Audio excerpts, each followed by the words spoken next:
Welcome to the Disability Adventures podcast. I'm Andrea Anderson. And I'm Chip Dodd from Team Disability.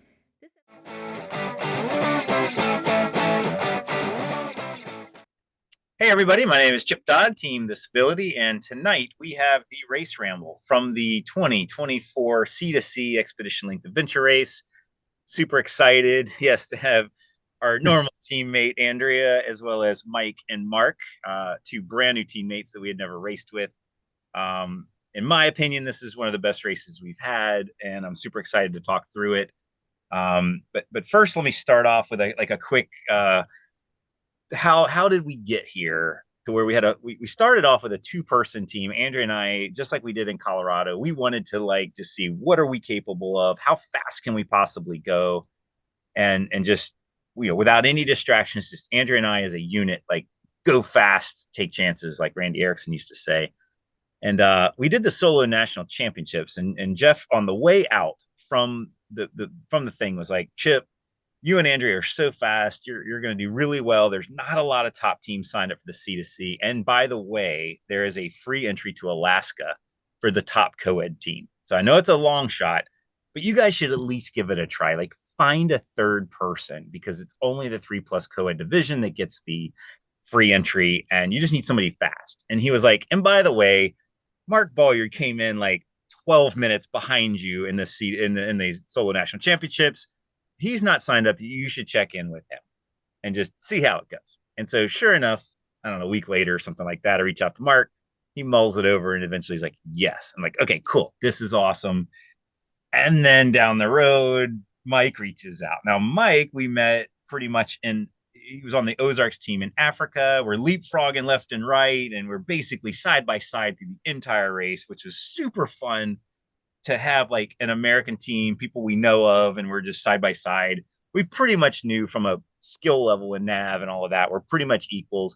He reached out and I was like, look, if you want to be on the team, we're going to go fast. We're going to run. This is not relaxed. We want to win this Alaska thing if possible. We know it's a long shot, but we are going all out. And he agreed because he's getting ready for Chile and doing that race, which I guess is like a week away from now, I think. So here we are. We end up going into C2C with a 4-person team with the mindset of we are going all out. We may not win, but we are not going to leave anything out there. We're going to push hard, and we did that. So this race ramble is going to be a lot of fun. It's a little different. We had a really good race. We pushed hard, and the results aren't out yet, but we shall see. How did we do? But so I don't know. Andrea, did I cover everything okay on the intro? Yeah, I think you did. I always kind of chuckle a little bit when I hear you say we're going to push, we're going to go fast, because I just still don't identify myself as a fast person. So I'm starting to feel a little more comfortable with hearing you say that. And we did go fast. And knowing that Mark is a track coach and Mike has been at the Olympic level in sailing, I was a little bit scared. I usually am going into a race with people that I haven't raced with before. That's just my own, negative self-talk. But one of my goals was to not have negative self-talk and just to do my best and to rely on them. Like I felt like there really wasn't something that I needed to add. Like I would just fill in when I needed to. And I really never felt like I needed to. And I guess since I'm talking just the start of the race, I was a little bit afraid of keeping up on foot.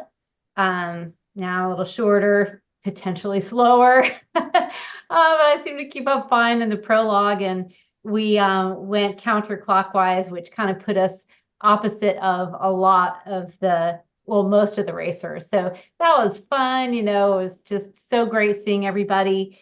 And we had decided that I would start off navigating the paddle. And all the guys knew, like, I was already a little bit like, why me? And of course, it's a paddle. It's probably not that hard to navigate. I am a navigator.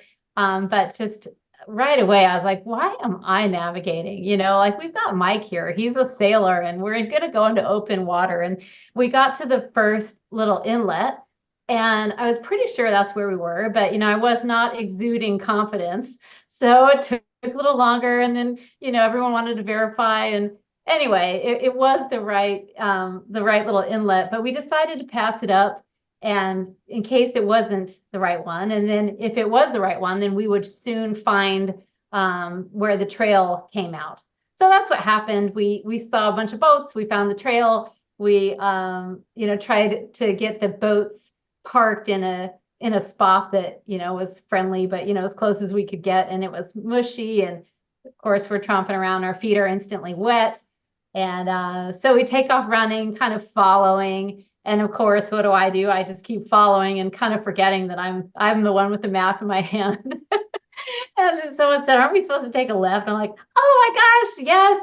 Like, okay. I think we took the left, and I think it wasn't but seconds later that I handed the map to Mike, and I said, "I'm not doing this." Or something like that. I don't even know what I said, but I was like, "Here," and just I felt like when you're on a team that's really trying to push and go fast and win, we knew it was a long shot, but we were trying our hardest.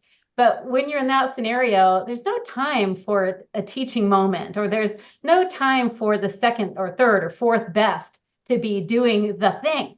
So I'm like, I had no problem just deciding I shouldn't be doing this, handing off the maps. And so that's how the race started for me. And I don't know, Mike, do you want to take it from there? Because that's when I passed off the maps. Yeah, no problem. I got my dog here as well. Just wants to be a part of it. Well, first of all, Andrea, like I just think I was so impressed with how your confidence, I could tell, changed throughout the race as we got further and further along. And I think that was so cool to see. And really everybody, like we were completely new to each other as a team and as teammates. And it really was like, we're kind of like just treading the water of, okay, who's going to push? How hard are we going to push? Is anybody going to have any issues? And we quickly like settled into and we said this beforehand too, of like, we always have to ask the question, how does the team move faster? How can we make the team move faster? And I think that like with that being our slogan or our mantra, it allows us to like kind of make quick decisions to say, okay, this isn't quite allowing us to move as fast as we need to move. So let's just pivot and make us move faster. And so I think that's what we always made our decisions based on that. And so as a point example, like we wanted you to have nav because you were in the front of the boat. Strategically, that makes sense where you can take looks at things and I'm in the back of the boat. So I think holistically, we started off with good intentions and he's shifted as we needed to. So I think we'll find that as we continue to ramble through our race, we'll find these like moments where we were able to kind of make strategic pivots in terms of how we were approaching it and working as a team. So anyways, just kudos to you, Andrea. Like you crushed it. You absolutely crushed this race. Well, we all did. So we should start off like a lot of times, I mean, I don't know, team captain, I kind of take that role up until the race starts. And then usually Andrea kind of takes over a little bit of the making sure everybody's okay. And I kind of take on lead nav and a little bit of the mule or the Sherpa. And in this race was very different because everybody's a navigator, especially after seeing Mark do solo national championships and come in just like screeching behind me. I was like, we know he's strong. We know he can do nav. And Mike, I know you did a lot of the nav and Ozarks on the Ozarks team in Africa, which was like 8.5 days. So we knew you had it. And so in this race, we basically decided, okay, Mike, you're going to do the main nav on all the foot and probably some of the paddle. I was going to do the bike nav because that's where I'm most comfortable. And then Mark's going to take over this new role of logistics, which is basically tracking how are we progressing through the course, making sure we're making the cutoffs, getting through the gates so we don't get short coursed and all of that. And we've never really had that developed. I know Caitlin a lot of times takes on that role, but not from a mathematical standpoint. She's keeping an eye on it, but not like really going through and doing the math. So I was super stoked to have a team that like everybody was like excited about their role, and I could drift kind of more into just backing people up or doing team captain or just Sherpa or pulling or whatever. So Mark, what did you think? Like all of a sudden we call you out of the blue, like, hey, you're kind of fast. You want to go to C and try to like win this thing? What did you think? Well, I was excited right off the bat because I've done C2C before, and I've always felt like I kind of wanted to see, I've done a lot of solos lately, and I've just kind of wanted to see what I could do on a fast team.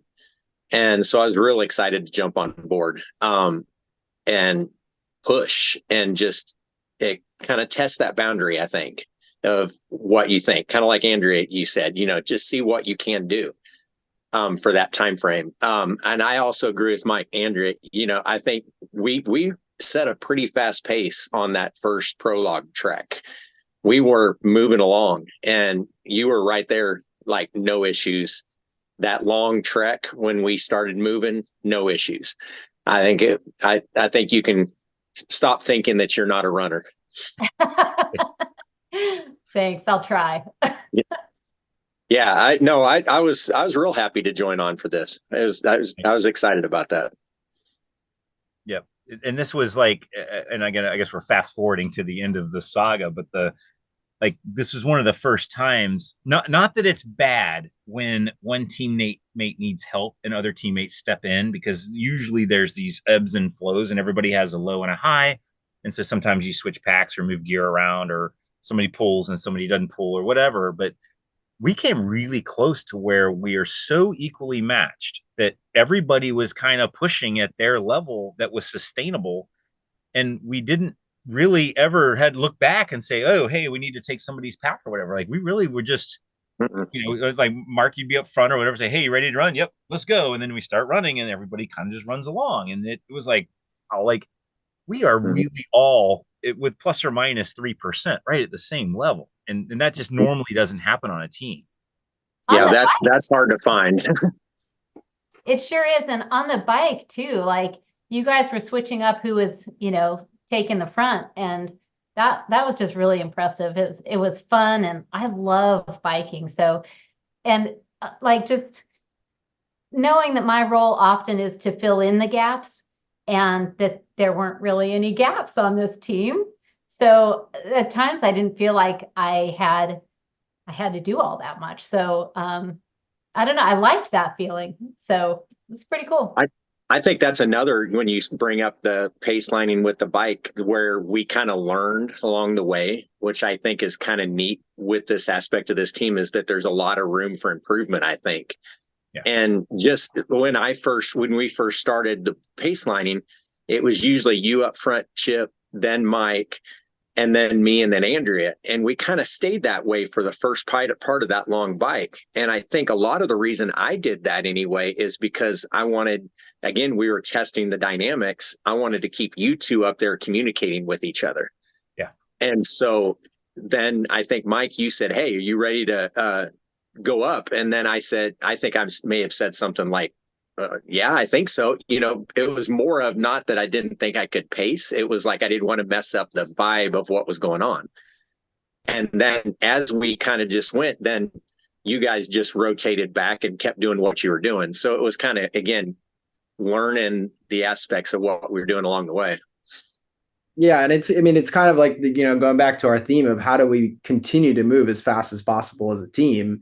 And you can only pull on a line like that for so long before you start to just lose power. And so it's like, by constantly switching up who's pulling, who's leading on that line is super helpful. And so I guess that's a tip for a lot of racers, is just like spend some time road biking and getting comfortable pacing and being 2 inches behind somebody, and just being really comfortable going fast and on gravel, on road, and yeah, switching it up. So that I think that played to our advantage of like our bikes were fast by far. Like those are our fastest modalities. And I think we took advantage of that in some instances, just from a navigation standpoint as well, trying to always figure out what would be the best surface so that we could take advantage of our fast mode going. I mean, what were we averaging, Chip? Like 22 to 24K?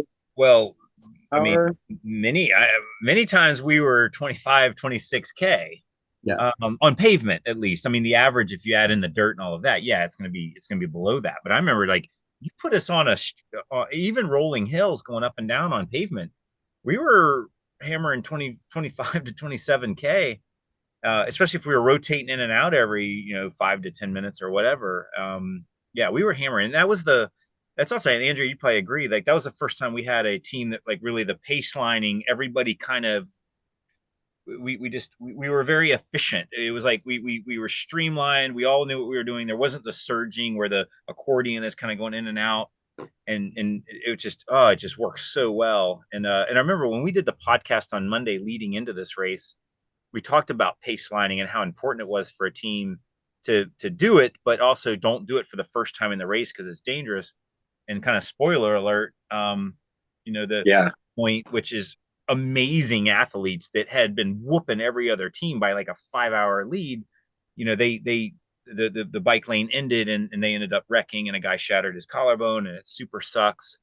But it shows that pace lining is extremely dangerous. You're going 25 to 27K, which is what he said on the Ben Racing podcast when he was recounting the thing. And, you do not want to go over the handlebars on pavement at 25K an hour. It's nuts. But it's like, so the pace lining is one of those, just your lights don't shine out that far when you're going that fast. And so anything that happens in front of you, you've got to be aware and do it really quick. And the idea is if the first person sees something, they can't just move over real quick and everybody else wrecks. I mean, it's like you really have to be on your game or really bad things happen. And I was super bummed to hear that they had a wreck and an injury that took them out of the race. I mean, that just, they were dominating. But it goes to show like teams that want to be fast on the bike, especially in a race like C2C, which is very bike intensive and very pavement intensive, practice the pace lining, practice switching out who's in front and the communication and the slow acceleration and deceleration, navigation, communication, all of that, resetting your bike computers.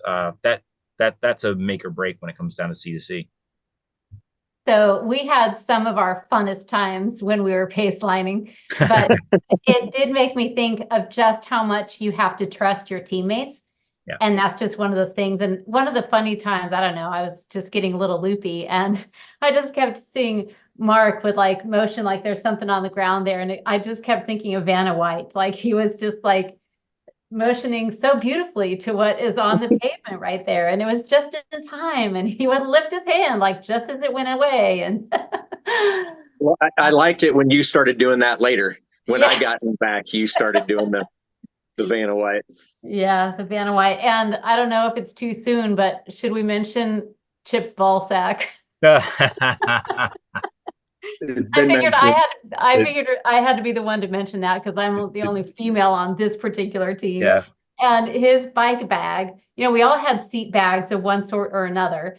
And Chip's seat bag had one of the reflective triangles on it. And for some reason, it just swayed left and right. And it would just lull you. And it's just I think I was the first one that came up to Chip, and when we had stopped for a checkpoint, and I said, "Chip, we have got to do something about your bag." I said it was just putting me to sleep. That's when you tried to tighten it, I think, at that point. Yeah, it's like a 14-liter sack, so we're talking like a backpack swinging side to side, like a hypnosis, Yeah. Well, it was at that misty night. So we came out of we were going Florida Trail. I'm forgetting what leg it was, but we were basically coming out of the Florida Trail, and then we went onto a road, and it was like gravel road for a long ways to a TA. And basically we just had to get to that TA, and it's kind of misty nighttime. It was like perfect sleep monsters and just like getting really sleepy. And it's one of those instances, and we said it as a team, like 100%, if you're feeling like it's dangerous on a bike and you're getting tired, stop, take a 20-minute nap. And we took advantage of some 20-minute naps during this race, but really like that's an important thing just for everybody to know is like, that's the moment that you really need to be conscious of how you're feeling. So we were weighing this balance, and you're always like, when you're pushing in a race, you're weighing between, do I need to sleep or can I change the energy in the team to keep everybody awake? And so it was this moment like, Chip, you were leading, I was behind, and I'm like, Chip, like your bag ball sack thing is just making me fall asleep right now. Like we need to change this up. And so I switched Mark up. I'm like, Mark, you look at that for a little bit because it's making me go crazy. Didn't we ban him to the back at that point, Yeah, though? I think I was banned to the back at some point. Yeah. Andrea's like, I'll look at that ball sack. I can handle it. But the point where it got the best was when we just started describing each other's ball sack. One's got mud, overall the Muddy name. and tight and also but It will good. never be as funny as it was in the moment because it was just hilarious. And it really was exactly what we needed to laugh our way through those sleep monsters right then. That's probably the hardest I think I've laughed on a bike or in a race probably ever. Oh yeah. It was good. Yeah. All right. So I think we've kind of set the stage for the team dynamic during this race. So let's go through again. One of the things I think, like a lot of our listeners are new to racing, and they listen to this to say, like, give me something that I can learn, so that if I ever do this race in the future, we can do that. So the logistics part of this, I think that's one of my most proud of during this race because everybody can just run, everybody can bike, and almost everybody can navigate, but the logistics is like this race had two cutoffs that they were a little bit flexible. Even before the race, things were changing. But either way, we had done a lot of work to look at what the race director gave us and then plan out our course to see what are our estimates to get through this race. And for those of you who have not done a C2C before, usually there's let's call it a southern route where you start kind of, you start in St. Augustine. I'm sorry, the bus picks you up in St. Augustine and they ship you across to the Gulf side, but normally it's a little south of St. Augustine from a latitude standpoint. In this race, Jeff kept recycling this lower route each year. I think he's got a contract with the hotel, the Southern Oaks Inn in St. Augustine. They've got a beautiful place to do this race, and it's really hard to find a hotel that you can like park 50 cars in a field and have people camping in their vans and all that. So it's really difficult to find a replacement for the race finish. But people were like, we're tired of recycling this southern route. We want to do a northern route. And so Eric Wise is the race designer. And so he designed a race that was kind of like a northern route that basically starts on the Panhandle and comes across the north over, and then eventually, crosses the St. John's right south of Jacksonville and eventually gets back to St. Augustine, which added, if you look at the original race design, it added like another 100 miles onto what was already a very difficult to clear race. Like Andrea and I have been doing this. This was our sixth time, and we've never been able to clear the course, even when we had strong teams. So then they extend it to like 400 miles, and we're like, okay, we got ourselves a problem. So I'm going to let me go ahead and do a screen share for those of you that are on YouTube. And this is going to help us kind of navigate this discussion because it has some times and stuff like that. Let me get rid of that. I'm going to do show tabs only. Okay. So can you guys see this okay on the call? Yep. Okay, perfect. Okay. So what we have here, this is our race schematic. And the way we designed this was we wanted to do this a worst case scenario, meaning we're gonna give us as much time as possible on each modality, each TA, and sleeping to get us to the finish line on time, clearing the course. Because the goal was to clear the course and then start making tough decisions if that became impossible. And so as you can see in here, we've got the full course in miles, we got the full course in kilometers, and then we got the estimated speed that think we're able to go, and then that we break it down into our estimated speed in minutes per kilometer, because that's another way to kind of assess things as you're going along.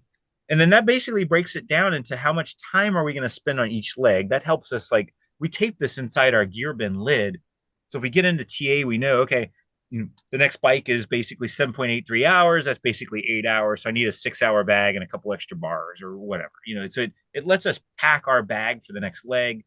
And it tells us how much time are we planning on spending in transition, as well as the sleep during the leg. And then on the far right, it gives us our self-imposed cutoffs, which gives us our date and actual time. And it's even color coded to yellow or black if it's light outside or dark. So we can kind of plan our race out. Is it going to be nighttime when we get to the TA or not? And so this really was helpful. I got to give Tomas Diaz credit. He took our spreadsheet, modified it, put all this extra stuff in, including the conditional formatting for the daylight and the nighttime. This really governed our race. The main thing I would like to direct everybody's attention to, there were two cutoffs. One at TA5, which basically the race director put out ahead of the race saying the TA closes Saturday at 2 p.m. And then the second one was TA6, TA closes at 4 a.m. And so what that usually means when the race director puts the cutoffs, they have mathematically figured out that if a team doesn't get through that gate or get through that cutoff, they're not likely to make it to the finish on time. And so race directors call it the snake. Basically, when the race starts, the snake is, one dot. And then as the race goes, the snake gets longer and longer and longer because the fast teams go fast, the slow teams go slow, and the snake starts getting really, really, really long. They don't have the ability to have volunteers at 5 different TAs, right? So they really need the snake to be short. So as the last person comes through, that TA crew leapfrogs up in front of the next TA crew. And then so the volunteers are leapfrogging all the way forward. And then the cutoffs make the snake short. A lot of times in ARWS races, Adventure Racing World Series races, it's not a TA closes at 2. It says you will be short coursed if you don't make it through the gate at 2, meaning you can't get all the checkpoints. You're just going to get a handful of checkpoints, but we're going to fast forward you through the course. Either way, top teams are extremely focused on managing their race to get through courses like this that have cutoffs, because if you're competitive and you want to go for the podium, you're assuming if you don't make it through the cutoff, you're short course and you're ranked below all other full course teams. So that's giving you the parameters of like, this was really important to us. And the main thing is we saw TA5. We had mathematically concluded that it's going to be extremely difficult to get through TA5 by 2 p.m. without cutting points. And I was even pre-race. I was at the pre-race thing and we're having dinner and I'm seeing all my friends and walking around and talking. And I saw Shane Hagerman. I hadn't checked in with him in a long time. I walk over to him like, hey, Shane, how's it going? Yada, yada. What do you think about the course? And he said, what do you think about the course? I was like, this is going to be a tight one. And he's like, hell yeah, man. TA2 or I'm sorry, TA5, like that cutoff is, we're probably going to have to cut points to get there. I was like, I think you're right. Like, this is going to be a tight race. So we had mathematically figured that out. Again, any of the top teams, I think, had kind of figured it out because of our experience. Okay, so I've rambled on for a long time. I guess, Mark, you were kind of in charge of this during the race. And you had come up with your own fast times, and ours were considered the slow times because this was like a worst case scenario. What was your strategy going into this, knowing we're delegating this role of logistics, and it's a complicated problem in this race? It's something that I agreed to because I feel like I kind of in previous team situations had kind of fallen into that role anyway, because I kind of like to follow along and see where we're at and keep on track. It's just, I liked the fast and slow time that we did, because I think coming into those first few sections where we were ahead of the schedule, it kind of gave us that little bit of a push. It gave us that little bit of a, okay, all right, here we go. Let's keep going. And then as we got into certain sections that we didn't expect, we'll talk about later, is then it started to kind of get us into that realization, okay, we're starting to get towards that end time. And so it was fun for me to also gave me that, with you guys doing navigation, I would keep that on my bike.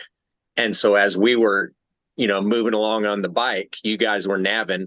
I was kind of keeping track and looking to see what we're doing, what we've got coming up, and kind of, I could constantly be going through in my brain what we've got going on, so that when that time came, I was already kind of going through it in my mind. Yep. And So Mike, you were lead nav on a lot of these trek sections, and of course we were working together the whole time. How did you? What was your gut when you saw this race and what was sent up by the race director in the schematic based on your experience?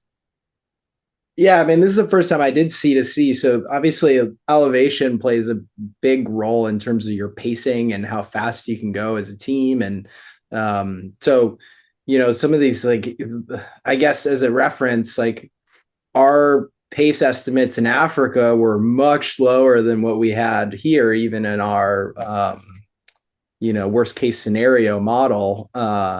So from that standpoint, it was, again, it's like we wanted to push, we wanted to see how fast we could go. And so that was, I think we were always, the nice thing about having this, really everybody had a copy of this in their backpack as well as in the TAs is, and Mark, you had this as like, this was your role, is we were constantly assessing how we were doing and when we would get to the next checkpoint. And I think we came out fast, and it was like the first run, it was like shorter than we thought it would be. And so now we're like ahead of the game, and it's like, okay, great, we're ahead of the game, but we know that could come back at us real quickly in, a matter of a couple missed CPs or stumbles or breakdowns or whatever it might be. So yeah, I mean, it was a constant assessment, but I think it really helped from a navigation standpoint for you and I, Chip, but just to have Mark kind of be that wisdom of how we're doing and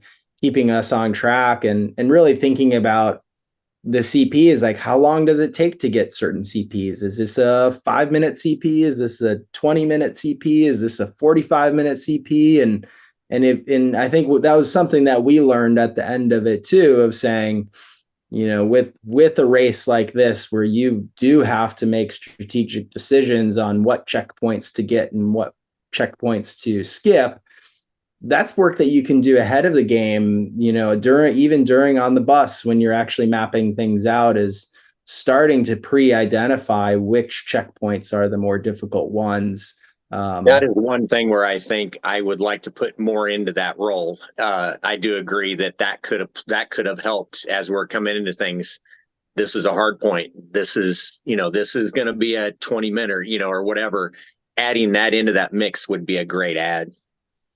So, I think so. Sorry. When we started getting to the A and B points on that bike, that's when there's that little bit of the unknown.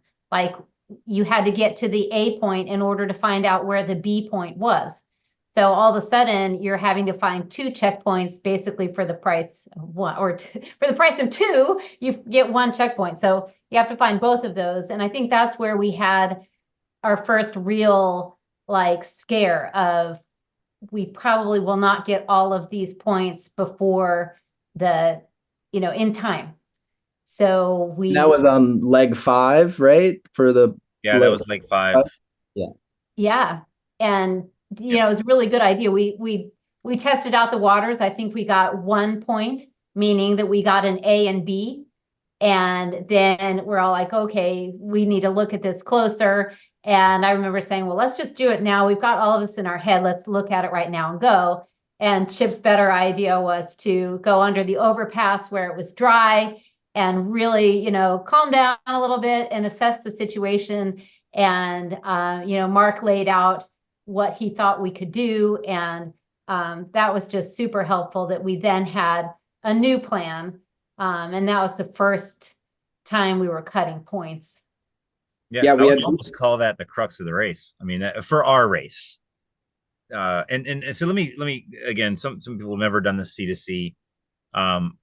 They hand you the entire set of maps when you get on the bus. Basically, it's 5:30. Bus leaves at 6. You have the entire set of maps. The bus ride's usually 4 hours. So teams spread out. I mean, some of us bring lap boards, and we were able to plan all the maps out. And I think this team worked together really, really well. Mike and I were on one side. We're identifying the checkpoints, highlighting them, putting some notes, and kind of planning the course. Then we passed it over to Andrea and Mark, and they're kind of like the logistics side. They're writing the clues on the map.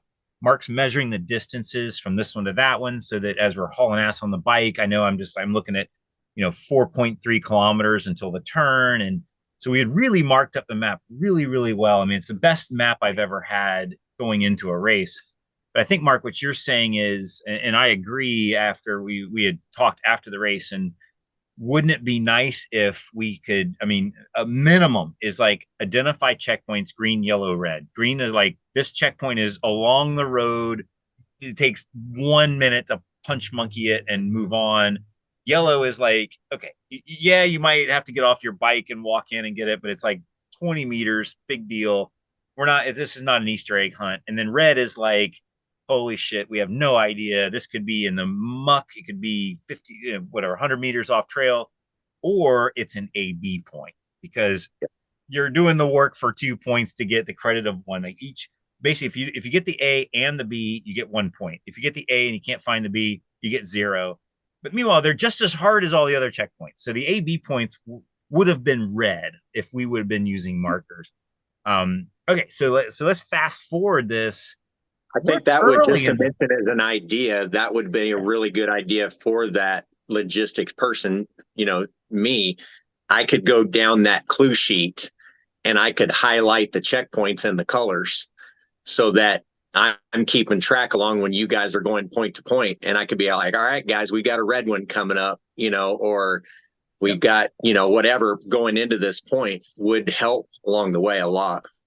Absolutely. Because it, as we're probably going to talk about a little bit, like we started getting our heart rates high and we're going crazy and we're just bursting into the woods to go find a point as if it's 10 meters in. And meanwhile, we get whacked and have to come back out. So we'll talk about that. Yeah. So going back to what Andrea was saying, we're early in the race. We're on leg 5 out of 11 legs. We're early in the race. We're still on Friday night, so we're like basically 24 hours in, or maybe a little more. And we're on the bike. It's been raining a long time. The trails are slick. The trail map is not matching up to everything, and we're having problems finding the first AB point. And we're like, holy crap, we're falling behind. We had an advantage going in, or we got ahead of things, and then all of a sudden now we're getting whacked. Like Andrea said, she's wanting to pull the maps out on a wet, drippy trail, and I'm like, hell no. There's going to be an overpass. If it's anything like Santos, because we normally go through Santos, like there's going to be an overpass. It's right down the road. We're going to be able to get off our bikes, get some food, sit down, dry, and really map this out. And man, Mark, I am so glad like you were already looking at this, because like you were the voice of reason. Like I just want to hunt checkpoints and pop those things. And like what you did that night was like, stop, there's math, it's cool, we can predict what's the future. And you were able to mathematically demonstrate that, guys, we've got to start skipping, and we've got to start skipping a lot. So how did you figure that out? I think the biggest thing was because I knew that after leg 5, we had to get to the rest, leaving that bike relay section, or not bike relay, but the A and B section. Once we figured out how long it was that we had to, we kind of had a point where we said, okay, we're out of this little area here, this mountain bike trail system. Once we got there, how long did it take us to get to that next TA? And then being that we had already then figured out what we were going to do relay wise and sleep, we kind of talked about that quickly. And then what was that next bike section? How long was that going to take us? So I think that's what I tried to do 7 first. hours. Yeah, is look at the map, tell us what we thought, and then we went back and forth on whether we thought we could get the points or not get the points.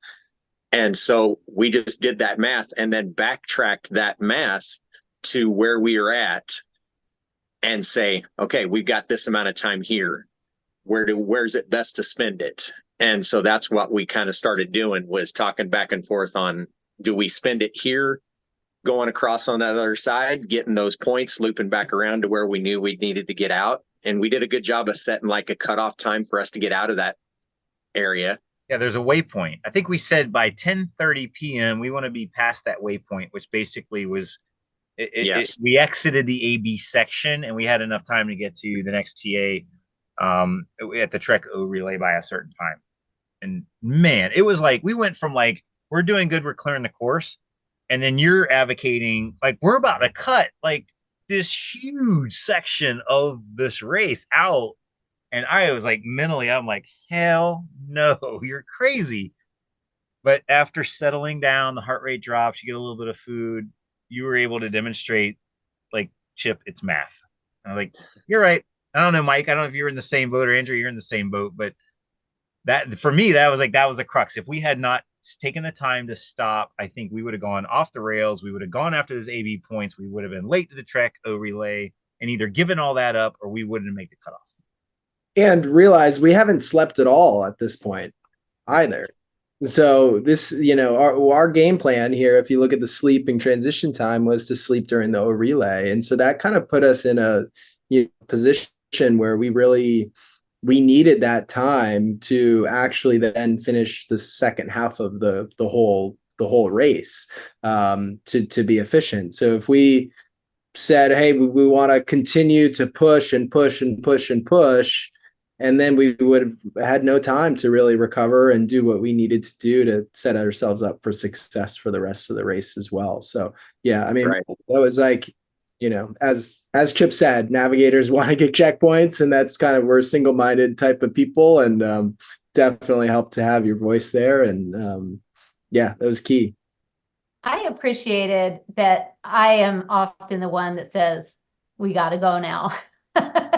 So it was nice that Mark was having a more effective way of deciding when it's time to go. But that was a big bummer for me, because we had just gotten on single track. Like, that was some of the only single track, especially so far in the race, that was some of the only single track. And we got on those trails, and some of them were, up to our knees in water, but some of them were just great fun.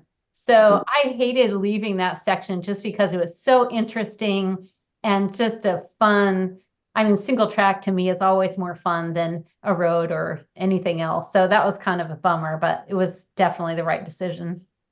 The other thing that happened right after we had our little sit down powwow and figured out what the heck we needed to do to actually meet this cutoff is we ended up running into all of our competitors. So Rev 3 came through, and we were like, in the moment, like, if we had not had that conversation and sat down, we would have been peer pressured to push something we didn't want to. Yeah, we would have been following these other people and doing what they were doing, which actually ended up, if you look at some of the trackers, like, that pushes them further into the race where they probably shouldn't have been spending those times doing checkpoints. So it allowed us to do our own race. And I think that just shows, like, a very mature team where we're able to make those decisions and not be influenced by other teams and what they're doing in a very challenging technical kind of A/B type of section there. You're exactly right, because I'm thinking, like, right after we got done with the conversation, Rev 3 comes by. And Rev 3, I mean, these are good friends of ours. It's Dave and Shelly and Nick, and, like, strong team, but we know they're the 3-person co-ed team that we've got to beat. Like, High Point, like, we knew we couldn't beat them. It's like, and again, I said this leading into it, the only way we beat them is they had the worst race of their life and we had the best race of our lives. But all the other co-ed teams were like, if we just don't fumble the ball, we'll be fine. But I am so grateful that we were in front of Rev 3. We had no idea where they were, and we stopped and did our math. Because if they would have passed us prior to us doing our math, we would have felt the pressure to just keep chasing, and we wouldn't have taken the time to stop and do the math. And that like what you're saying, like, the psychological pressure of having a team pass you, I think we would have gone off the rails and made some really bad decisions. So I'm really glad that we got to that overpass. We did our math, we've set our plan, and we didn't allow these other teams to influence us. That was strong. So, Chip, you may be, I may be getting out of order on this, but one thing I wanted to mention that I think you guys all probably seen on the tracker is on that bike section, leading up into this. So that what would have been leg 3, where we decided to take that southerly route. I think that's something that we ought to mention too, because if you looked on that tracker, we were catching up with pretty much all the teams. Like, we had closed the gap on High Point. We had closed the gap on pretty much everybody with that lower section on leg 3. I think then, you guys had the map, so I can't remember the points, but then kind of, I think one of the cruxes of the race for us was we were on such a high because we were killing that pace and we were killing our projections. We were right where we need to be, almost on the fast time, because coming off that paddle, coming off that first bike, we were way ahead of schedule. And then we hit that Florida Trail, tornado damage section, and you saw that tracker kind of stick for a long time, and then things move away from us. And I think that's one of our cruxes of the race. Yeah.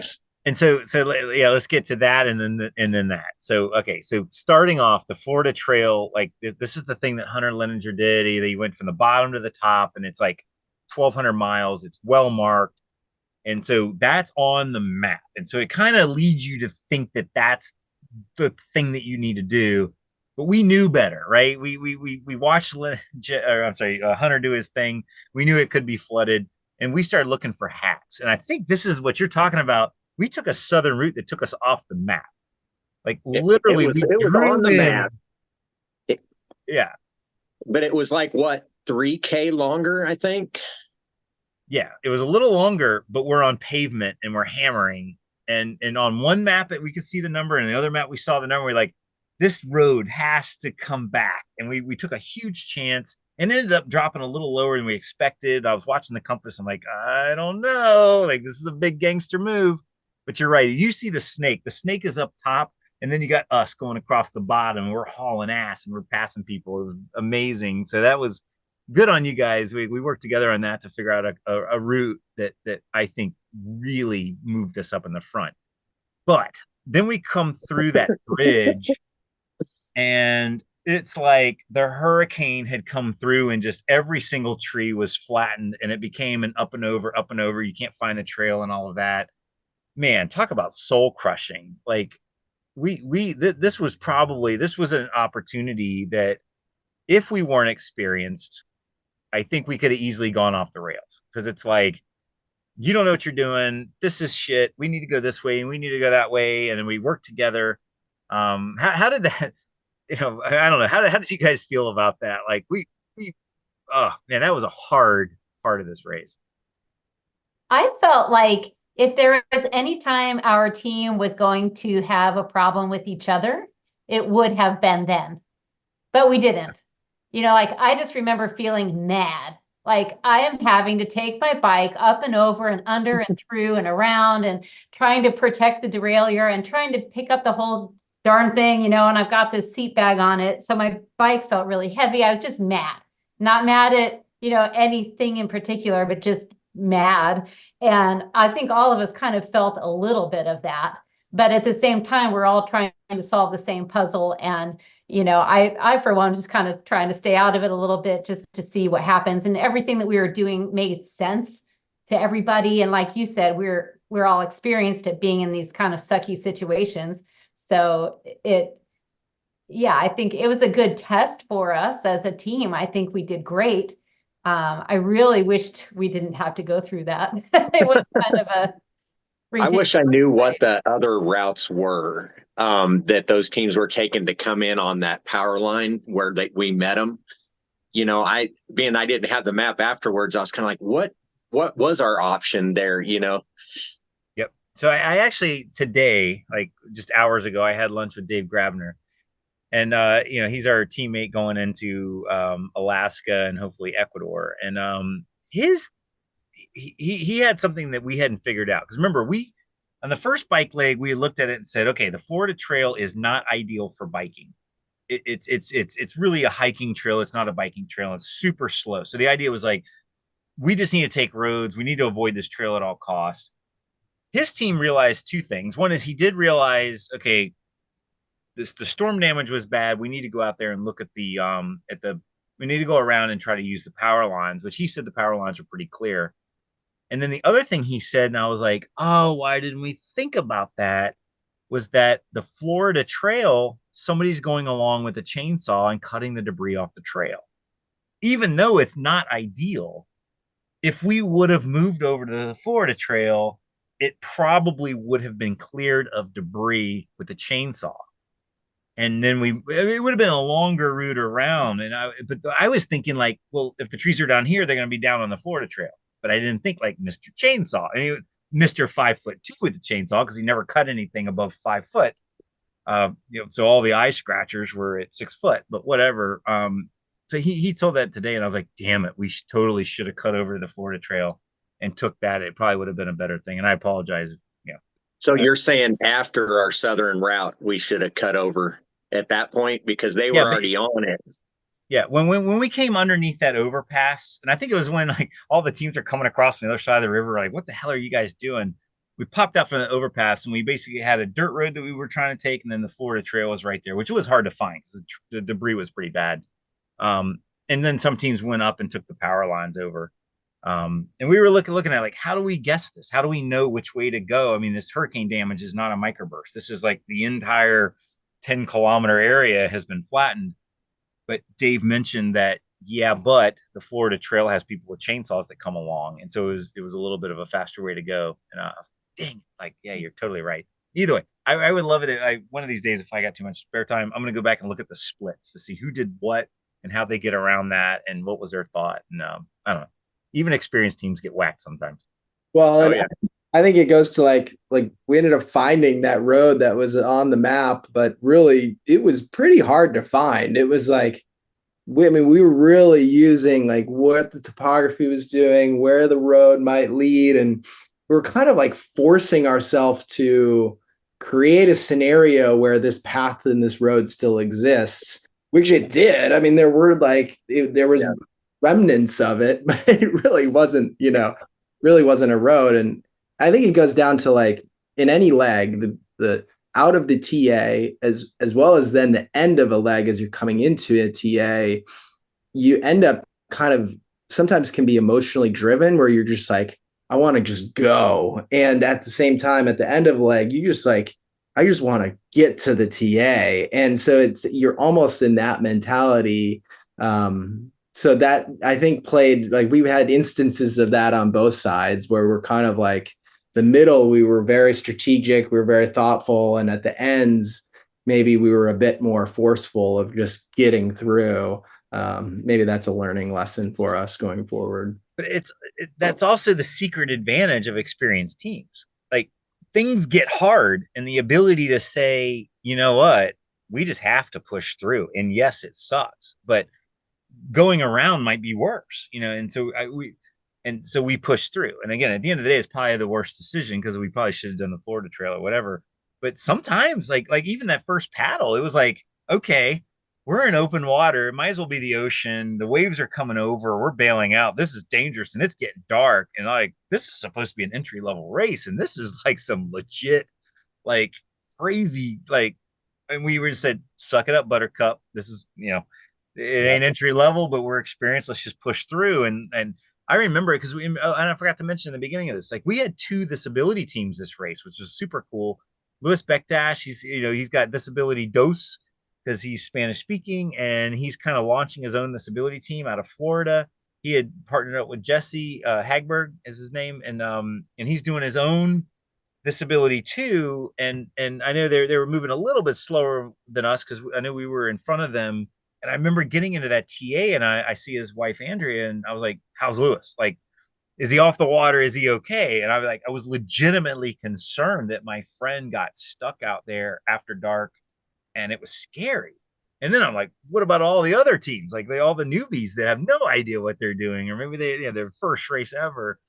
And so, this race, and again, Andrew and we're probably going to do a podcast on it, but this was not a beginner level race. This was legit, like this was hard. And I mean both of you guys have done these before, and what did you feel about, I mean, I know I'm breaking into like we're going through the race, but how did you feel that you were probably expecting an entry level race? Let's just go fast, it's flat, it's going to be easy. At the end of the day, how did you feel this whole race was and difficulty? A lot of mileage. A lot of really long legs that I think even the minimum distances were really long. Yep. Yeah, and I guess like again, I'd never done C2C, so maybe previous versions of it were a bit easier.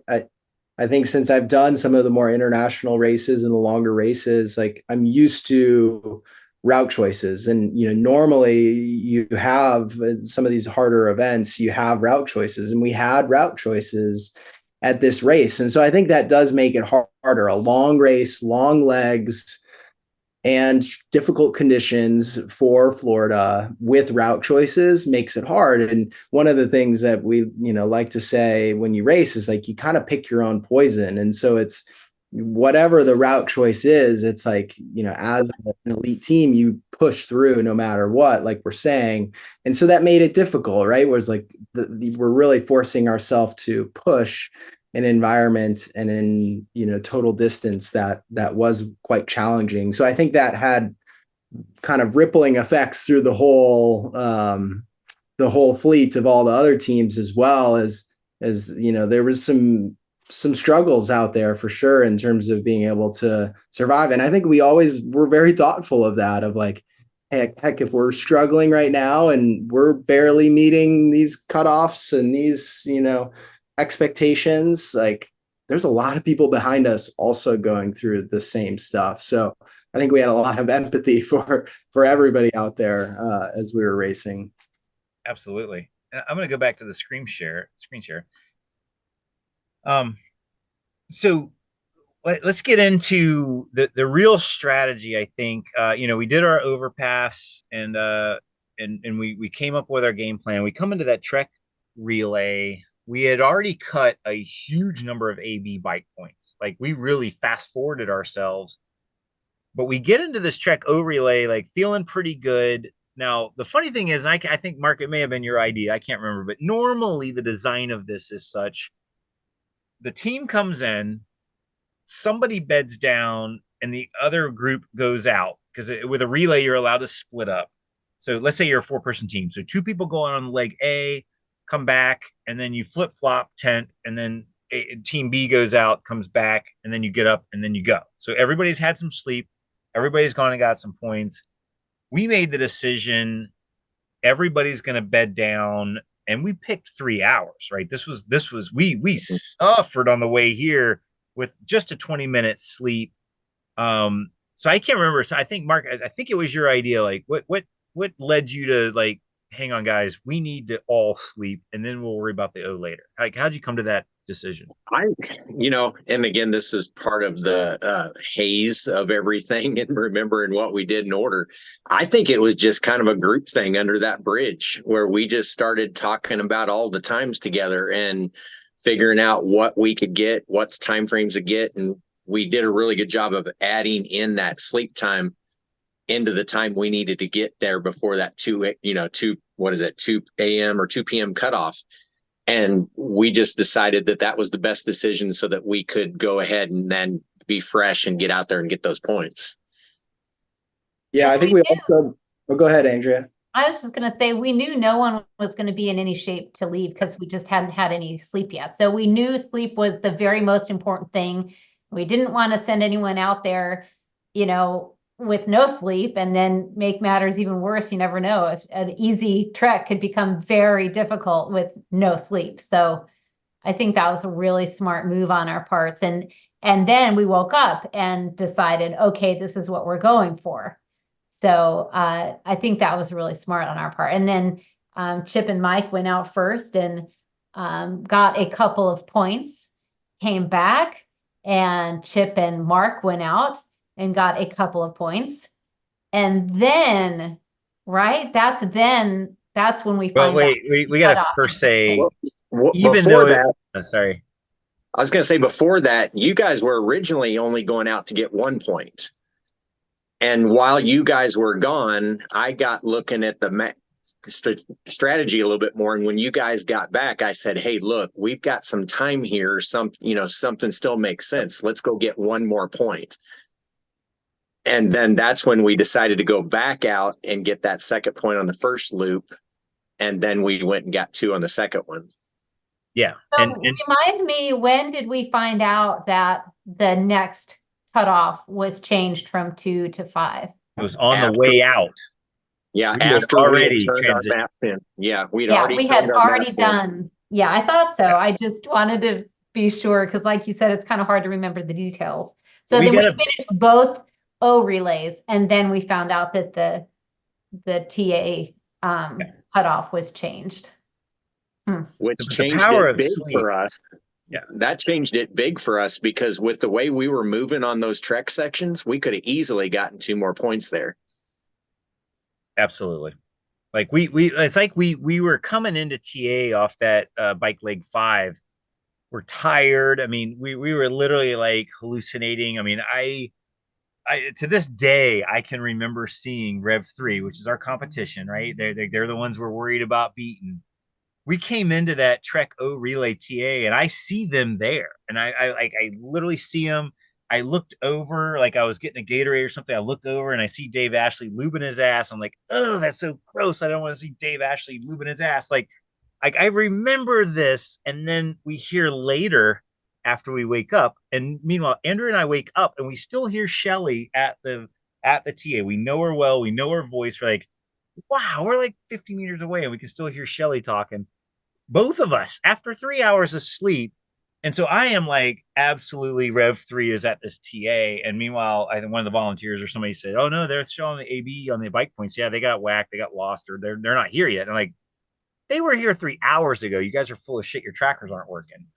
And it Yeah, was Chip just this and I, whole funny thing. It was Chip hilarious. and I were so baffled. Like, We really, still had that discussion probably a couple hours later. We were still going through all of it, going, are we sure they were right? Yeah, the tracker had to be because we were side by side doing the first AV points as across the interstate. There, it made no sense that we were already at the O section. We slept for 3 hours and we're coming back and Rev 3's not there. It just made no sense. Like, you guys are wrong. Your trackers are broken.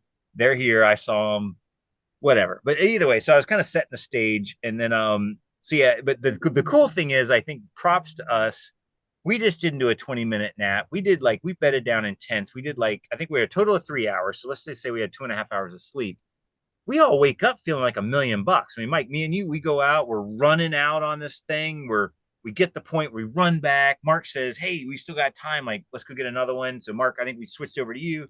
We run out there again and run back. And I mean, I felt like I have unlimited energy. My legs are back, everything's fine. That to me, I was like, we're still in the game. Like, we're feeling strong. The entire team's strong. Not many people are running. A lot of people are limping along with blisters and stuff. Meanwhile, like we're at 95% of our capability this far into the race. Like, I was super proud of us at that point, and it just got my excitement going. Like, let's got this. And then eventually I came around like, maybe Rev 3's not here yet. Maybe we were gonna do okay. Let's go, go, go, go, go. So I don't know if you guys got that same feeling or not. for sure I did. And I am still wondering who was it that sounded just like Shelly? Because when I heard Shelly, I was inside my tent and I could swear she was out there. But Yeah. anyway, that did feel like a turning point. Like, we took off out of that TA and, we just didn't look back. We were going fast. We were on bikes and, yeah, albeit there was one segment, I think it was during this leg, that the road turned to like sticky sand. And that might have been another low of mine because we missed a point.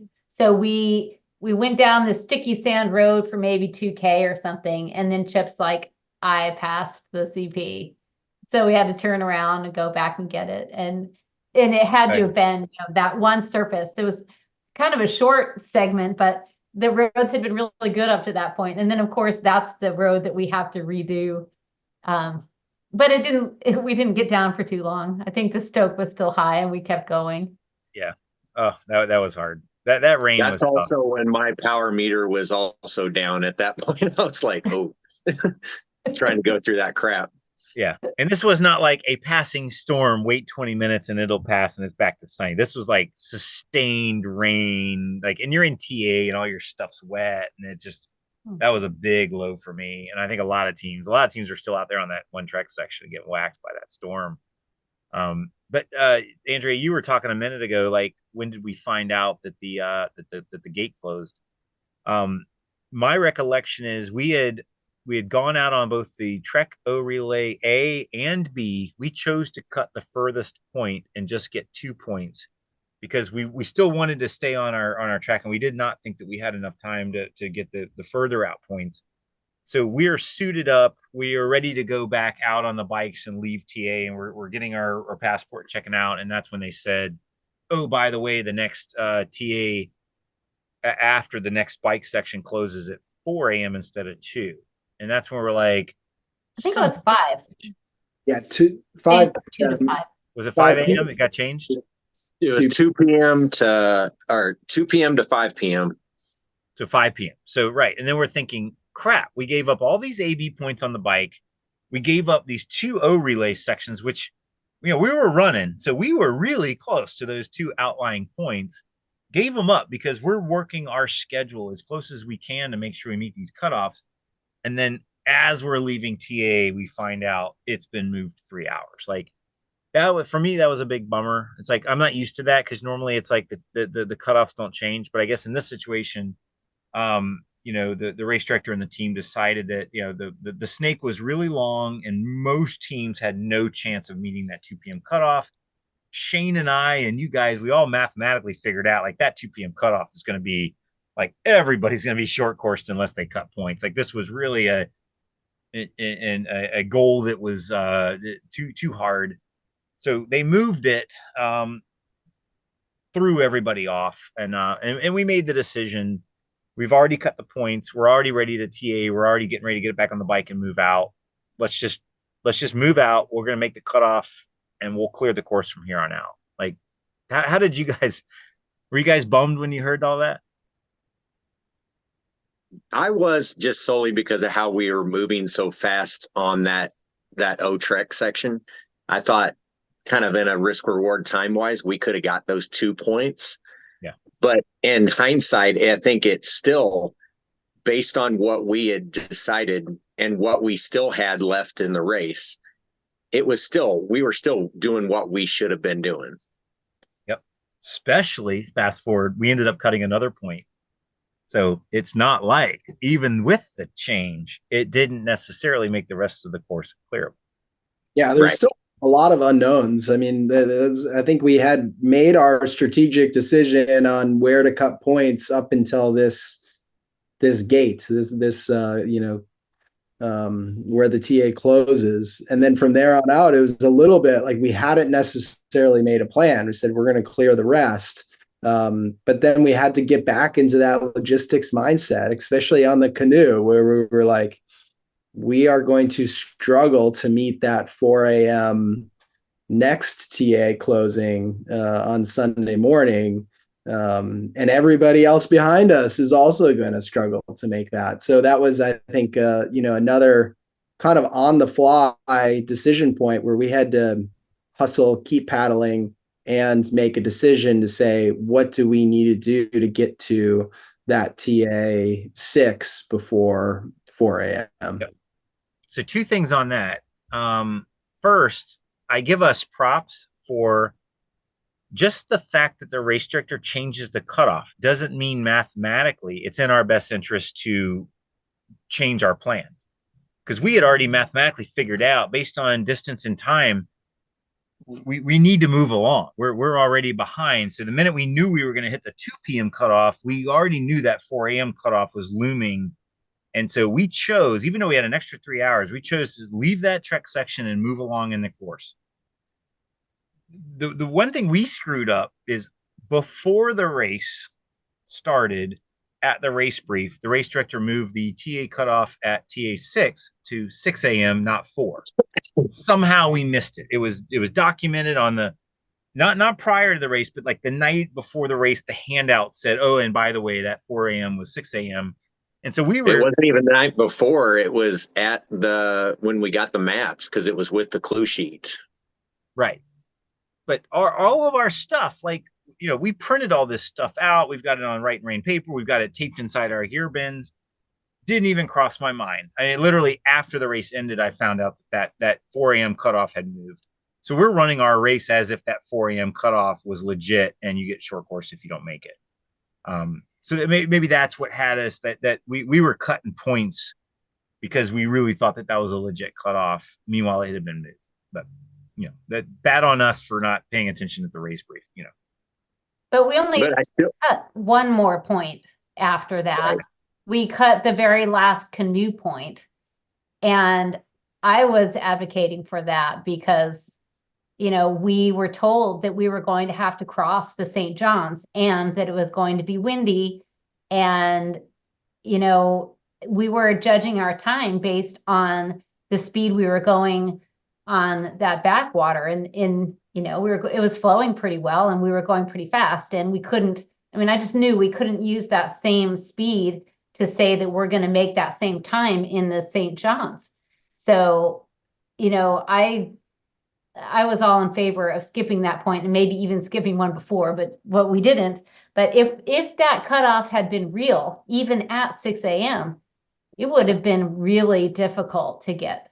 So I don't know. I still think we made the best decisions we could with the information we had. Well, that's one thing I do want to say, Andrea. You were correct there because you kept coming to me as I was on the map on that section saying, "Are you sure? Are you sure?" And I kept saying, "We'll be fine. We'll be fine. We'll be fine." And as I kept looking at the map, and as we got to that section, I kept going, all right. And me and Mike were constantly doing distances and times, and stuff, and adding everything together to kind of get our time. I was kind of like creeping more towards you, and I was like, okay, all right. And then we all said to each other, all right, guys, we got to start paddling hard. And we were paddling hard anyway, but then we kept, kicked it into another gear at that point.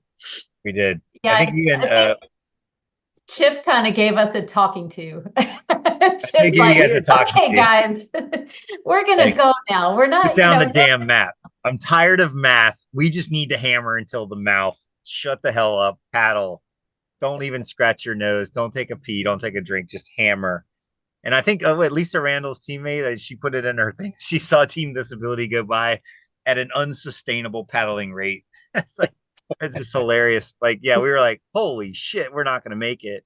But she said in her race report that they were also realizing that they would not make the cutoff and they were choosing to short course themselves. Because what we were told when we got in the water was that competitive teams would need to go to paddle all the way to the next TA, and non-competitive teams would need to get out and be transported across. So you are correct. That was the other thing that we were said that was true. Yeah. Yeah. So you did have a choice, and the Lisa Randall's team, who did really well on the race, they were already planning to take the transport instead of doing the paddle. Wow. So that further complicates, things. Yeah. And I think we had set our, we need to make it to the mouth of the Black Creek by midnight. I think we wanted to give ourselves 4 hours to get across St. John's. I can't remember, Mark, if you had measured it or not, but some people were saying, oh, it's like a 6 or 7 mile paddle. And then Bruce, the volunteer there, is like, yeah, but one team measured it out. They said it's at least 10 miles. And I was like, oh crap, we could be off. And then after the fact, I went on Cal Topo and did it. It's like 11.25 miles.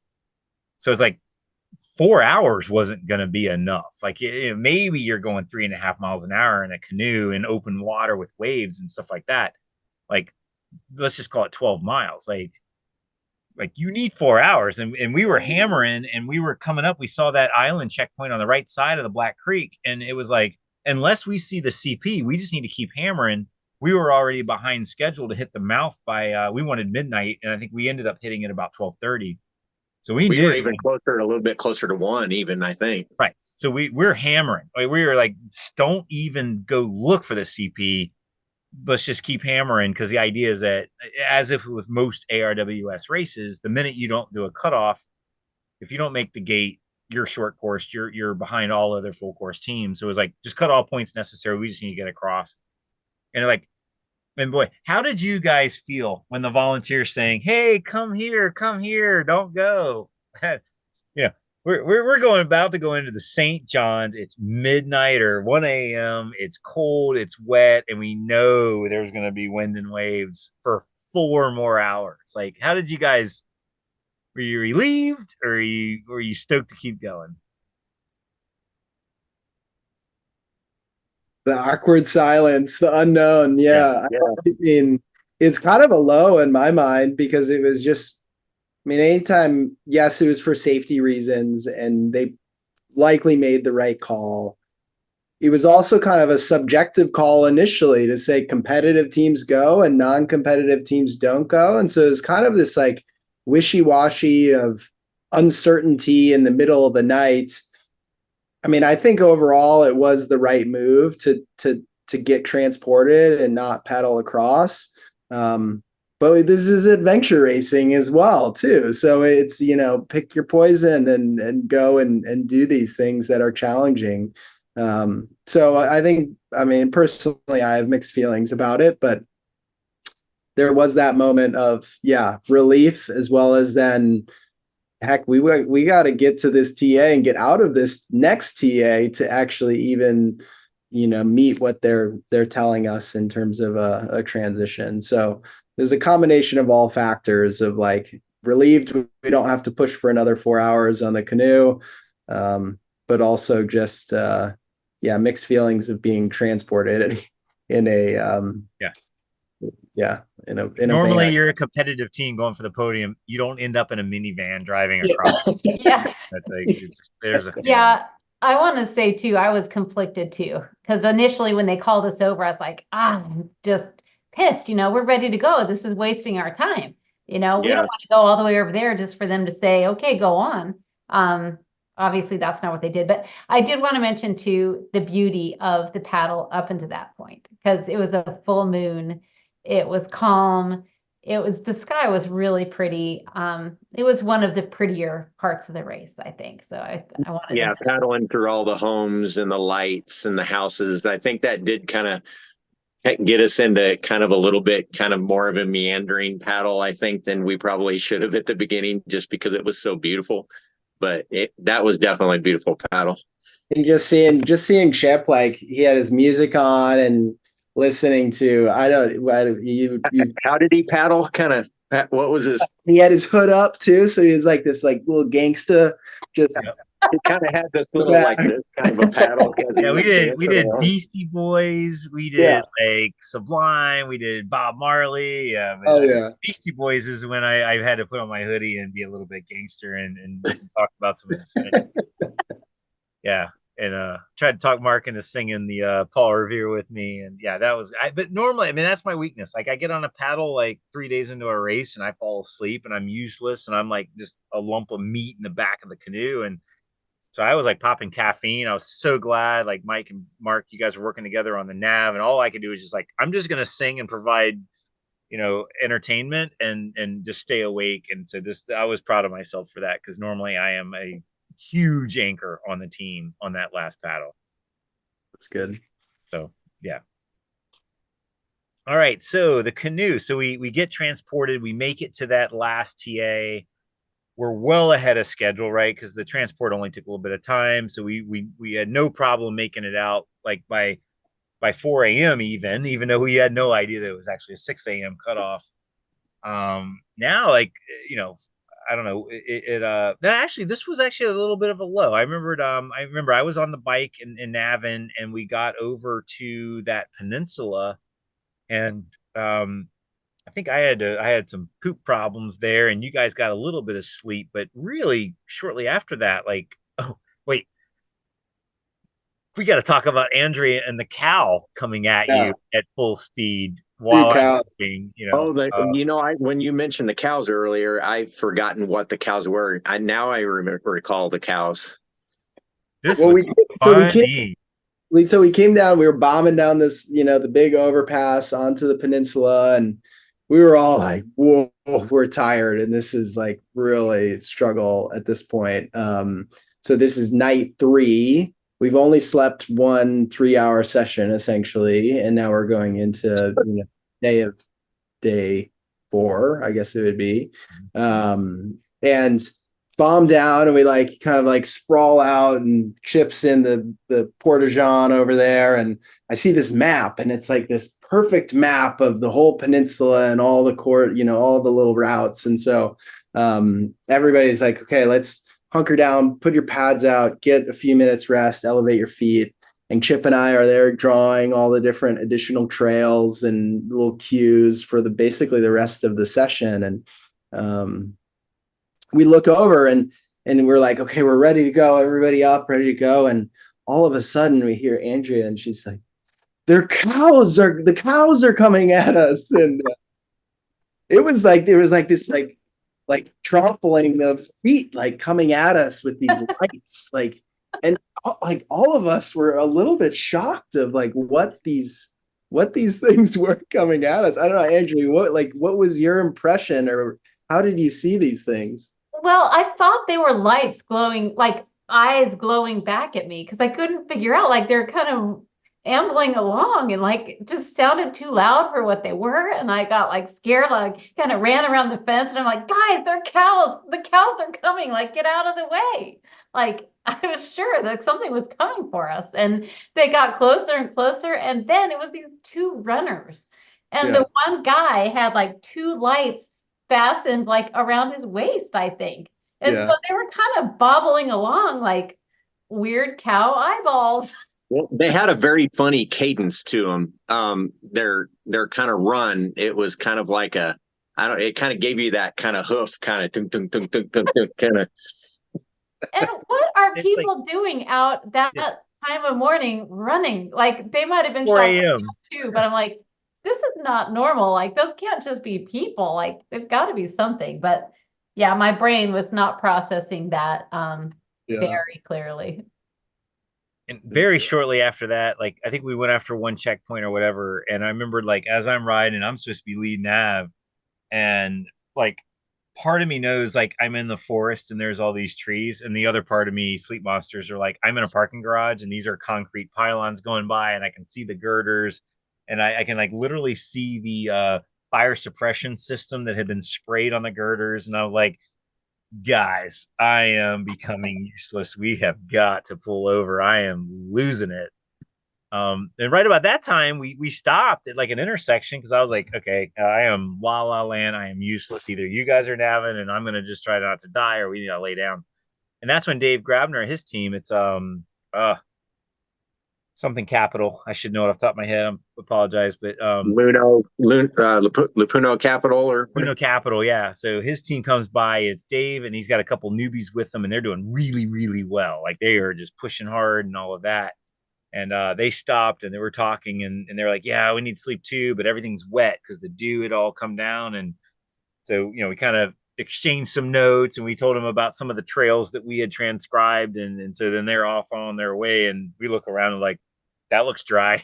Like we just immediately bed down next to the tree. And it's really hard because like you're so close to the finish. And it was like, we have to bed down. Like it's cold outside, it's dewy, but it was like, we're all falling off. I think I was just the worst, but man, that was some of the best sleep of the entire race. I felt like I like put my head down and I was warm and cuddly, and I think we even hit the snooze twice. I think we did like a 40-minute sleep, even though we're at the end of the race.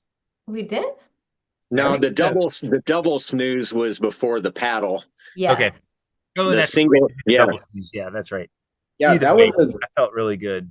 yeah, I mean, that was a like legit 5 minutes, beds down, like not even 5 minutes to get our sleep kit out. We set 2 alarms for 20 minutes and then woke up 5 minutes, packed and out, and literally like mental shift, energy shift, 100% ready to go for the rest of the race. It was like amazing what 20 minutes can do. And the sun was coming up. So Yeah. like the minute we get out of this sleep, the sun's coming up, you're completely refreshed. It's hammer time. Like it was like we got unlimited energy. That was a lot of fun. That was some fun trails though at the end, because I was really struggling until we got to kind of toward that end, fast rolling, real smooth stuff. And once we got to that, I was having fun then. I was like, okay, this is back to good again. Yeah. Yep. Yeah, it was like That a was big super peninsula. fun. That was some of my favorite part was that. It was just super fun. And we were seeing other teams whoosh by, and yeah, it was fast fun. Yep. Like it was like a peninsula. This was after we left TA6. And this was like, because we were still on the full course, because we'd made it out of the gate at 4 o'clock. That had switched to 6, by the way. And so we were like, okay, home free. We got to go get these checkpoints. Like it could be muddy, sloppy, slow, and we were a little worried. But as we got out there, we realized this is not that bad. And we came down the west side of the peninsula, which is kind of slow and murky. A couple little weird checkpoint things, like Hunter was out there with a checkpoint that had moved and all of that. But I think they caught it before most teams got there. But then, man, we get to that point at the bottom, and we know, holy crap! Like we've got plenty of time. The trails are fast. We know that there's no mud or anything between us and pavement. And it's pavement the whole way home. I don't know about you guys. I felt like Energizer Bunny. It's hammer time. Mike, you were lead on the trails, and I felt like I was in formation. I'm like just I'm on your quarter panel, just flying through like Star Wars. Andrea, you and Mark, you guys are on our asses. I mean, every once in a while we looked over to see if you're still there because we were trying to smoke you kind of. I mean, was that not one of the highlights of the race? Was just flying through that trail system like Mach speed? It was fun because I felt like on some of those curves, I was at like more than 45 going around those corners, cutting it. Like we were hauling through there. That was fun. Yeah, and then we get out onto the road and Chip turns into Superman. Yeah, yeah. Then He I gets thanked on the Andrea at road that going point. south. Yeah, and he starts going at 32K. I'm like, okay, maybe he'll slow down. He did slow down to 30K Because you per hour. asked. And like, okay, hold on. Step it Because I was back in the one more. I was in the back going, okay, hey, we're almost done. Let's hammer it. And I was like, okay, I'm going to do whatever I can to stay on this. And then Andrea pipes in going, Chip, maybe take it down a click, just a notch. And I was like, whew, okay. And Yeah. Chip's like, oh, well, I didn't even feel like I was working. There's like a backwind or whatever. And I'm like, oh, Chip. He just lost I his was mind excited momentarily. because it's like at this point, like just drain the batteries, just go. Like we could walk it in at this point. Like just this hammer time. It was so much fun. I was Oh, having yeah. like I always say in these things like adventure racing is where I feel most alive. And like this last, like honestly, it really for me, it started at the beginning of the paddle. We had just gotten like 40 minutes of sleep. We get on this paddle. It's absolutely beautiful. The moon's out, the clouds are out, the weather was good. We were going down this thing. Everything was beautiful. The houses are amazing. We're having a ton of fun. We passed the wicks and they needed a light and we're kind of intertwined with them. And then the race to the mouth, and then we get the transport, and then we get on the bikes, and then we're hammering, and everything is fun. Everything's going our way. Like for me, just personally, that was like a super highlight, like a 12-hour period that was just like amazing, maybe even more than 12 hours. And so yeah, you were seeing Chip at his like self-actualization, unlimited energy. Like you guys just hold on and enjoy the ride, you know. That was fun. That's for sure. Yeah, I I mean, do think it's kind of crazy, like the passing of time in an adventure race. Like you start off and you think you've got so much to go. And then before you know it, you're like, oh, there's only just this little bit left. And there's like a shift. It happens every race. It's just so weird. Um, yeah, it was a great time. yeah. Okay, so I mean, Mark, you've done this before. Of course, Andrew, you've done it. What did it feel like to Mike be on? was gonna say something though. I'm sorry. Jump in. No, I was just gonna say that I think it's a testament to our team. It's like it's really that the long trek 4. We made a mental shift to like push. Like we're not gonna follow teams. We're not gonna just walk this out for 3 days. We're gonna push. And I think that every leg after that, we continued to kind of have that mindset. And I think that's where it became fun, right? Like, Lisa Randall saying unsustainable pace on the paddle, like it was unsustainable, but it was sustainable for us as a team to do that. And I think that was cool to have a team of 4 where you could really show your full potential as individuals and as well as a team. So yeah, I agree. That last 12 hours was pretty special. So, how did it feel to get to the beach? I mean, again, I was trying to kill you guys on the way there, but I don't know about you. I was probably in tears 5 minutes before I got to the beach, and I'm like trying not to slow down and wipe my eyes. I'm just letting it go. I figured the air is gonna dry. But I don't know. Did you guys have that same type of like, holy shit, we did it? I think I was kind of numb at that point. Like you're just hanging on, you're going, we were hammering, and then all of a sudden we're at the beach, waves smashing against the backside, and then like we go. It was almost kind of wish we would have kind of, I don't know. To me, it went by really fast. Yep. Yeah, I mean that's probably the mentality that we went into it. But it was cool to come into. I was impressed. We saw a few teams on all those trails. There must have been a lot of teams that just shortcut it and just didn't do the trails on that peninsula, because we came to the beach and it was like a beach party of all these adventure racers and Exactly. Randy, taking photos. And I was kind of like, where are we right now? Like, how did we get here? But that was, I think that was really special. And it's always cool, like going from one side to the other side where you're actually starting on the West Coast and going to the East Coast. It's cool. You're different body of water. You're different. It's a big achievement to be able to say you've crossed the state of Florida and done that in all really a split second in all these races, right? There's the start, there's the end, and there's everything in between. And so it's really cool to have that earmarked or benchmarked by two beaches and oceans. And you really have to stop and suck it in when you're filling that little vial of sand, and it's got like a head on it the size of a toothpaste container. And it's like, Jesus, it's gonna take 20 minutes just to get the sand in it, but it makes you stop and like really like contemplate, like, this is beautiful. Like, and luckily the weather was good and it was in the morning, and Randy's there with his camera, and I don't know, like I love that for me is the finish. Like the real finish Yeah. is kind of like yada yada, you just come through and you get your medal and here's your whatever. But that beach is, and I think for, it doesn't matter if you're a top team or a newbie racer, like you get to that sand and you're like, That's yes, the like yeah. we did it. Like there's so many dropouts in this race, and I so wish that somehow they could have figured out a way to get them to get back on their bike or back on the trek and make it across. Because that feeling of, we did it, we worked Mhm. together, we suffered, we persevered, we're filling our sand. There's no way to explain that rush of emotion that you get when you've like actually accomplished this huge goal that you thought was unachievable. And I gotta look back thinking, God, I wish like the dropout rate, I wish it was like 5% and not 50% on any race. It doesn't matter if it's this one, but the concept of the C to C, it may seem like a gimmick to people that have there's it's a race or whatever, but man, when you get into it and you fill that thing on the beginning, and then 3 days later, 74 hours later, you're filling it at the end, it truly, I think, is it makes people that don't cry.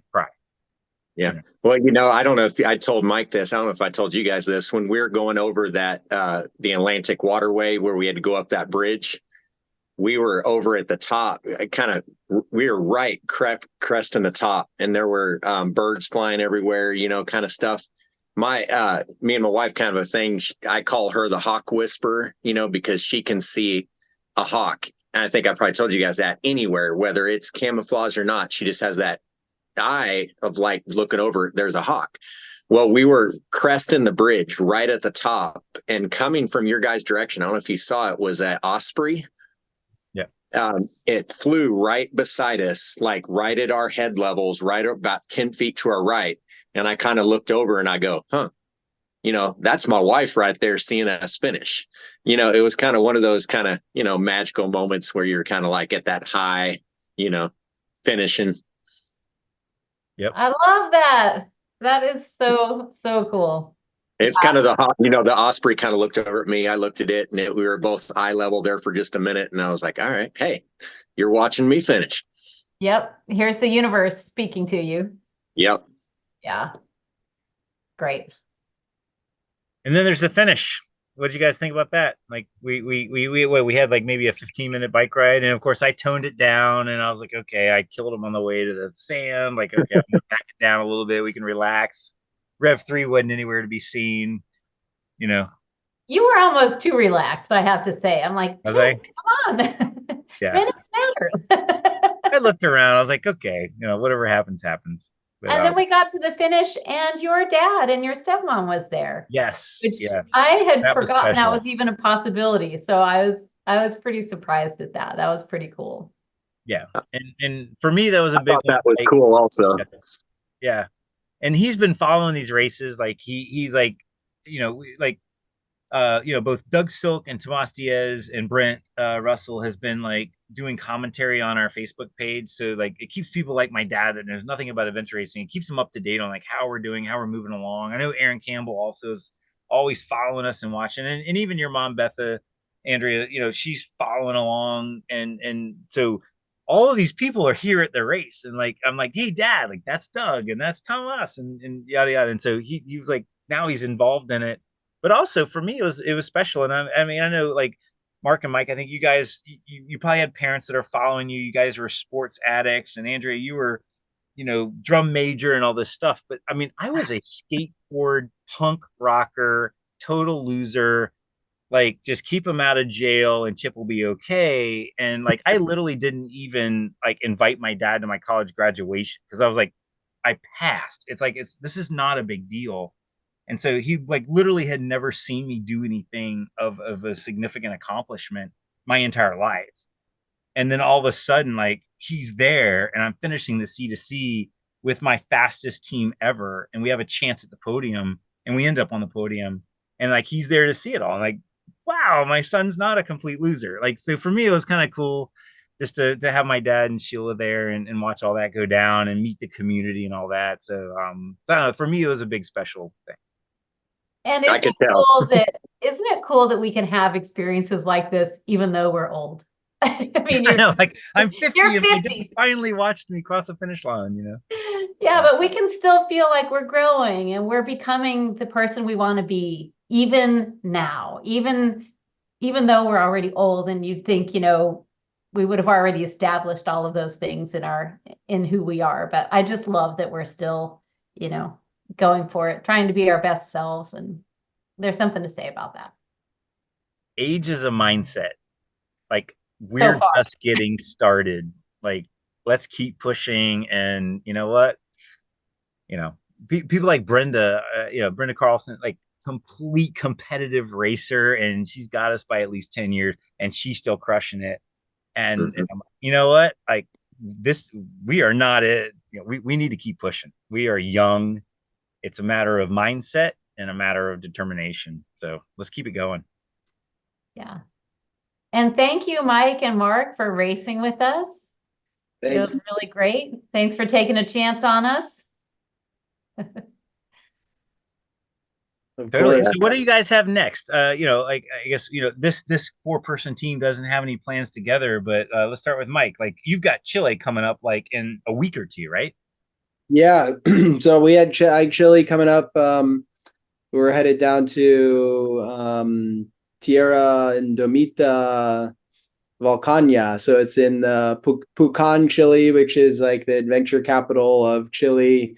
There's the volcano there is one of the most active volcanoes. So it's definitely going to be an adventure. It's a 5-day ARWS event. And since I'm a former sailor, I have a team of sailors that we're going and gonna have fun. There's a couple new people on the team, so definitely taking lessons from what we did here. It's about the same total overall distance from what we did in Florida.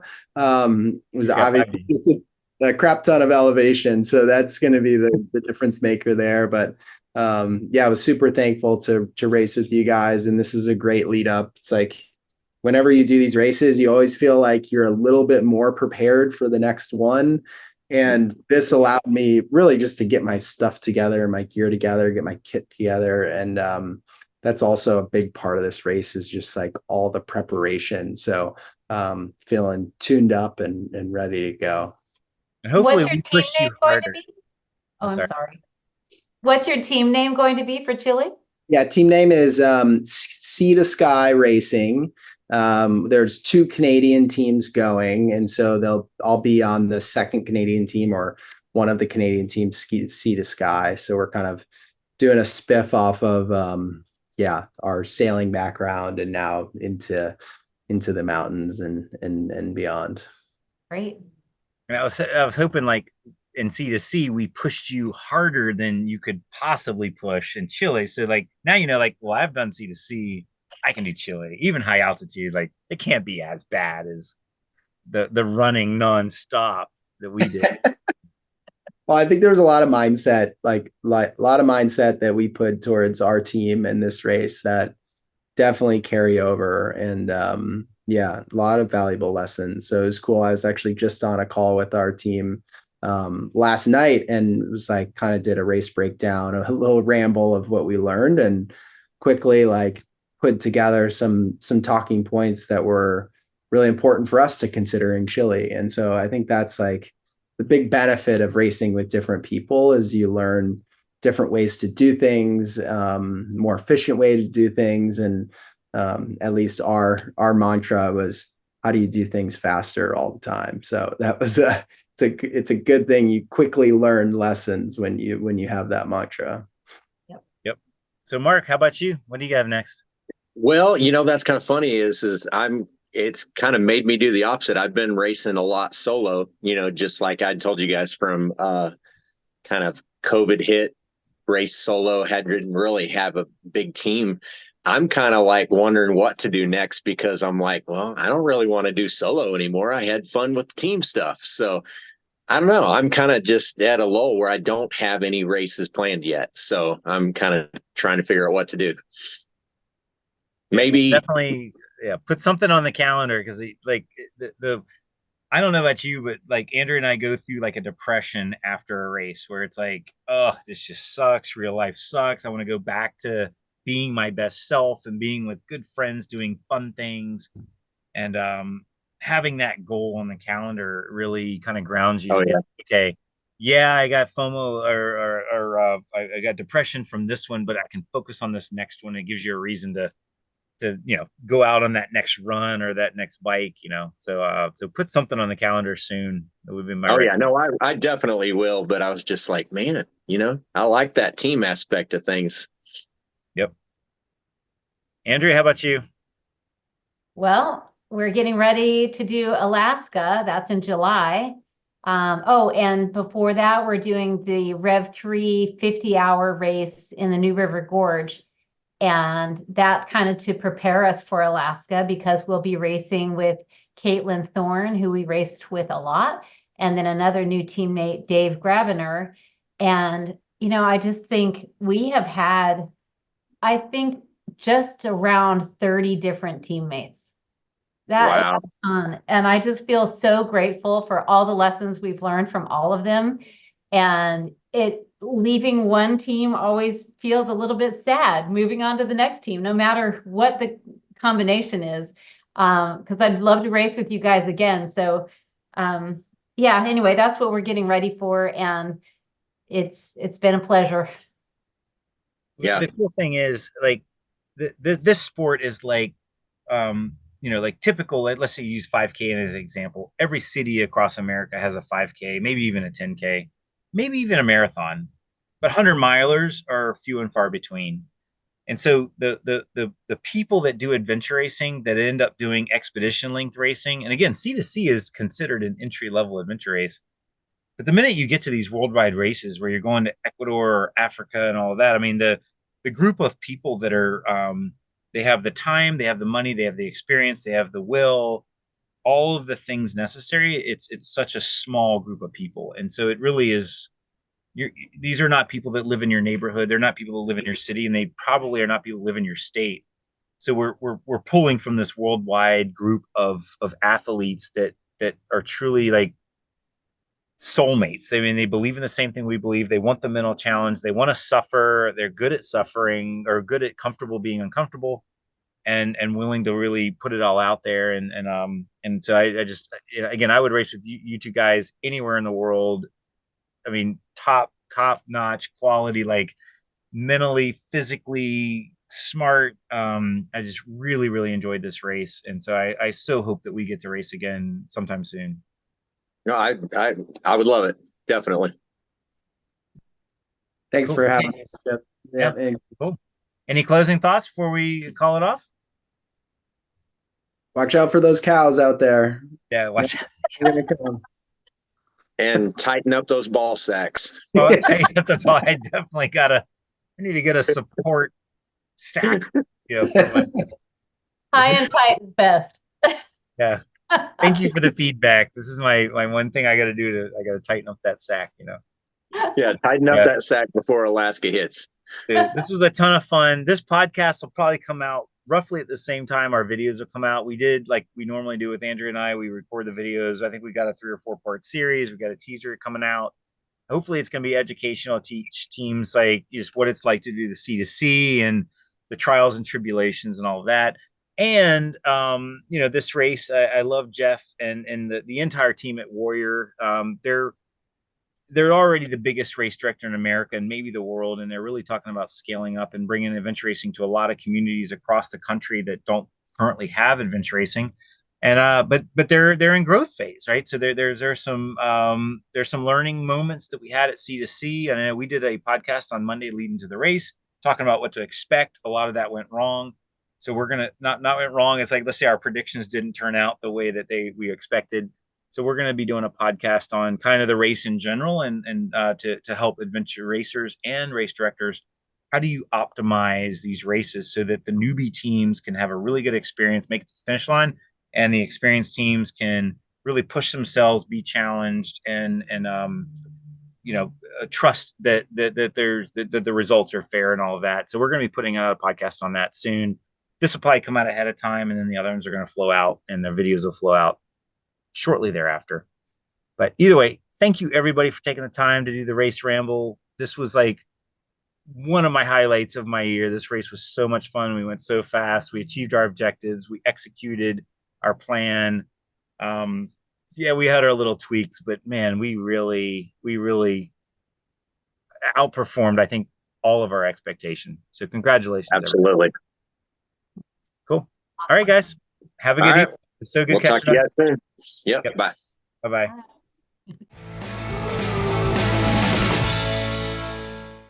We hope you enjoyed this podcast. Please take a moment to leave a rating and a comment.